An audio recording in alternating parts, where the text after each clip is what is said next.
भिकारी सुद्धा 1 रुपया घेत नाही, पण आम्ही शेतकऱ्यांना 1 रुपयात पीक विमा दिला, काही लोकांनी त्याचाही गैरफायदा घेतला। कृषी मंत्री माणिकराव कोकाटे यांचं वादग्रस्त विधान। पीक विमा योजना 1 रुपयाऐवजी 100 रुपयामध्ये देण्याचा निर्णय होण्याची शक्यता। योजनेमध्ये बदलासाठी कृषी आयुक्तालयाचा अहवाल सरकारला सादर। बदल न केल्यास विमा कंपन्यांना 400 कोटी द्यावे लागणार। उपमुख्यमंत्री एकनाथ शिंदे आज नाशिकमध्ये सिंहस्थ कुंभमेळ्याच्या तयारीचा आढावा घेणार। कुंभमेळा मंत्री गिरीश महाजन बैठकीला अनुपस्थित राहणार। याआधी महाजनांनी घेतलेल्या बैठकीचं दादा भुसे यांना निमंत्रण नव्हतं। उपमुख्यमंत्री शिंदेंच्या बैठकीचं निमंत्रण होतं, मात्र फडणवीसांच्या दौऱ्यामुळे जाता येणार नाही।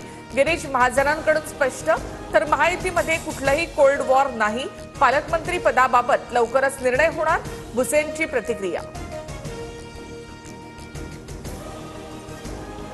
अजित पवारांकडून पुन्हा धनंजय मुंडेंची पाठराखण। मुंडे दोषी ठरत नाहीत तोवर कारवाई नाही। देवगिरीवरील बैठकीत दादांची ठाम भूमिका, सूत्रांची माहिती। शहांनी पवारांचा अपमान केला तेव्हा तोंड का बंद होती? संजय राऊतांचा शिंदेंना प्रतिसवाल। सत्कार सोहळ्यावरून राऊतांनी पवारांचा अपमान केल्याचा शिंदेंचा आरोप। पुरावे असूनही सिंचन घोटाळा सिद्ध झाला नाही।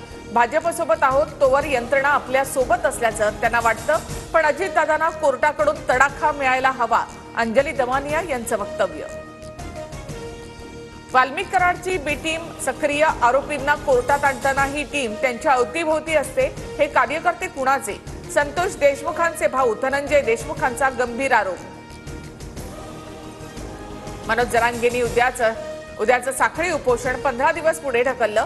महिना अखेरपर्यंत सातारा आणि हैदराबाद गॅझेट लागू करण्याचा सरकारला अल्टिमेटम।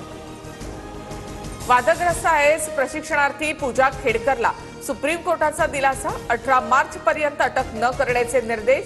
खेडकर तपासामध्ये सहकार्य करेपर्यंत अंतरिम संरक्षण सुरू राहील, कोर्टाचं निरीक्षण।